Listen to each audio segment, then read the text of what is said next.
আসসালামু আলাইকুম বন্ধুরা, আজ কথা বলবো কবুতর জোড়া নিয়ে। কবুতর এমন একটি পাখি যারা সাধারণত একবার জোড়া বাঁধলে দীর্ঘ সময় একসঙ্গে থাকে। একটি ভালো জোড়া মানে সুস্থ বাচ্চা এবং সফল ব্রিডিং। তাই জোড়া নির্বাচন করার সময় নর ও মাদি উভয়কে সুস্থ এবং রোগমুক্ত হতে হবে। যখন একটি জোড়া একে অপরের পছন্দ হয় তখন নর কবুতর মাদির চারপাশে ঘুরে বেড়ায়, ডাকে এবং নিজের ভালোবাসা প্রকাশ করে। কিছুদিন পর তারা বাসা তৈরি শুরু করে এবং ডিম পাড়ার প্রস্তুতি নেয়।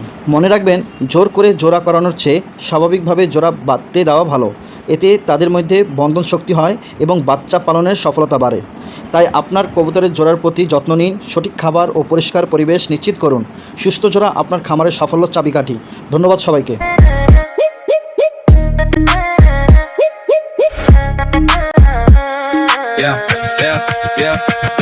तिमी नजिक आउँदा बढ्छ मेरो धड्कन, हावा पनि रोकिन्छ सुन्छ मेरो कदम। जाउँ हिँड लन्डन घुम्नलाई पल्टन, हामी जता पुग्छौँ त्यति बनाउँछौँ किङडम।